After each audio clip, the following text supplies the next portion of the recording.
Should you praise your kid for trying? Not necessarily for accomplishing the goal, but just for trying. It's a question many dads have, so let's get into it.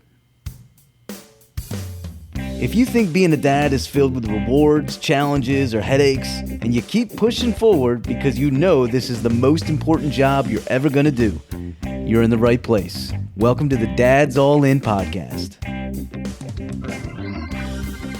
Hey, fellow dad. Thanks for checking out the Dad's All In podcast. In this episode, we're talking about praising your kids. Should you do it? The simple answer is yes. However, should you praise your kid not necessarily just when they accomplish a goal or they do something incredible, but should you praise them just for trying and giving effort? This is something that's debatable. More dads think that you probably shouldn't do this than you may realize.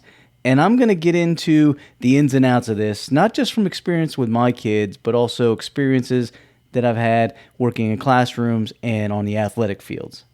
So let's start off right off the bat with a couple myths. Here's one.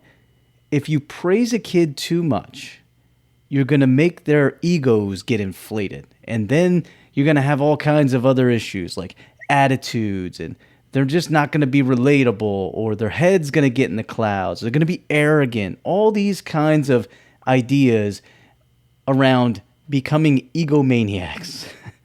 In other words, if you praise them too much, they're going to have an ego inflation. That is one particular myth. The other myth that I would touch on is if you don't praise them, they're just going to get tougher.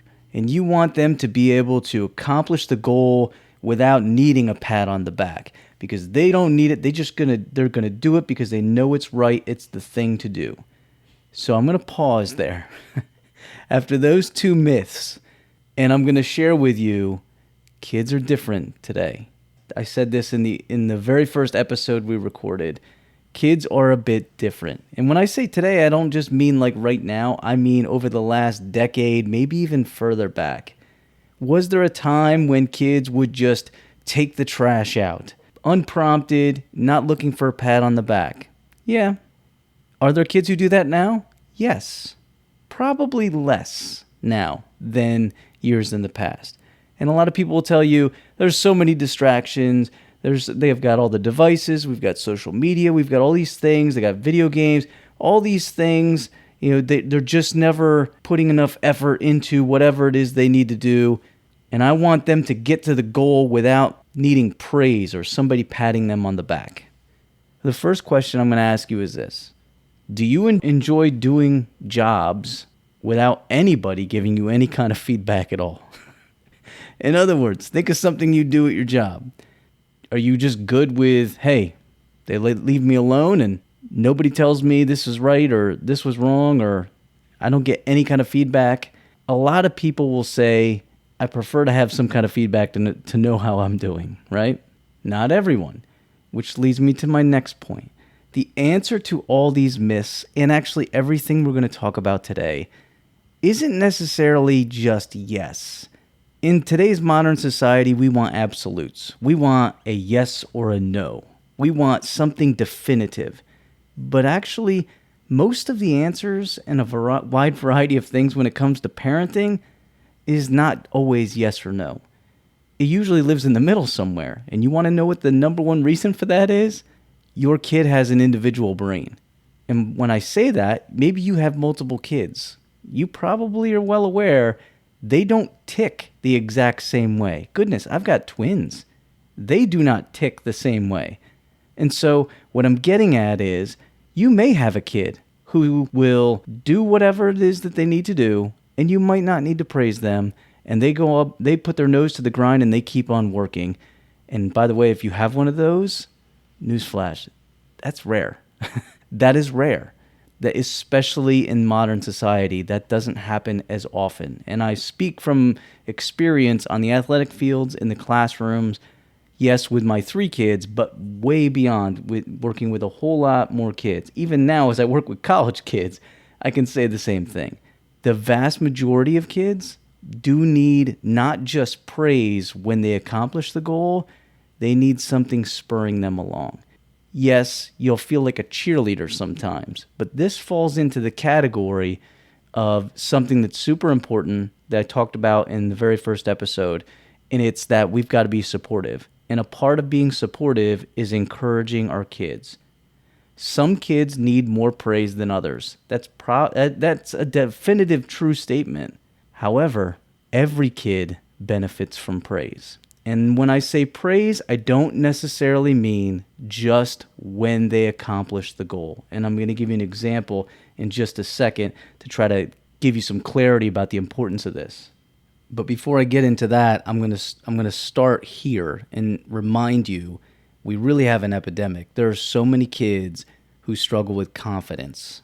If your kid is really confident in all facets of their life, they are very fortunate, because that is not the case. And you may think, well, I'm not confident in everything, and it doesn't really matter, right? Here's the problem, though. In modern society, our kids now, if they're not confident, they have a harder time trying things. They will just hold their hands up and be like, nope, I'm not doing it, or you need to do this for me. So what do?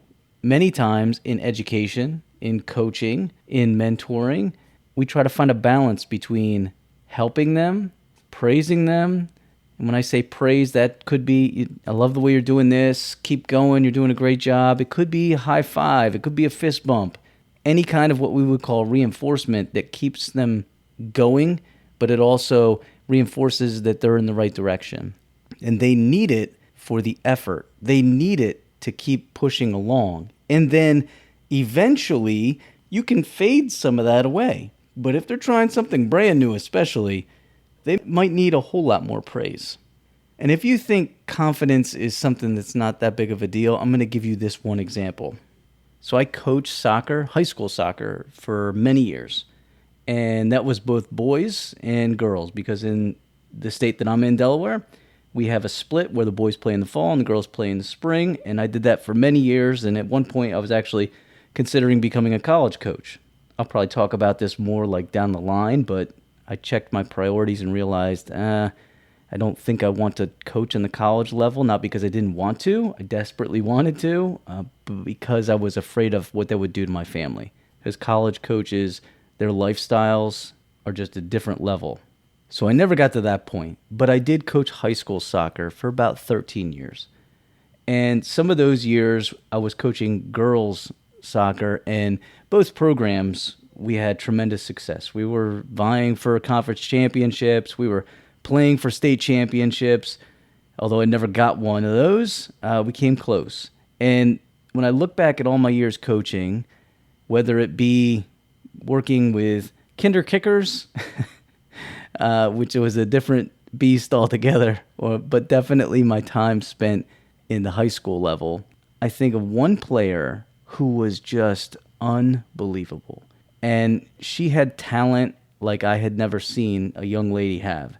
And she went on to do remarkable things, became an all-state player, voted one of the top players in the state, and was offered Division I scholarships to go play big-time ball. However, I look at her, and when I think of how she performed on the field, she was fantastic. But when you would talk to her, she was not confident. And I always think to myself, how could you be that great and not think, I'm going to conquer the world? And because of it, she didn't really have that mentality. And if you're going to go to the top levels of any sport beyond high school, you're going to compete at Division I level, you kind of have to get over that hump, and you have to have full self-belief as much as possible. And there was something that she had to work on. And so what I'm getting at is a gifted athlete, legitimately praised throughout our state as one of the very best. Someone who was recruited by some of the biggest colleges across the country. And yet, she still didn't think she was that great of a player. How is that possible? Well, it's possible because that's how she's hotwired. Just like your kids. Your kids have their own unique brain.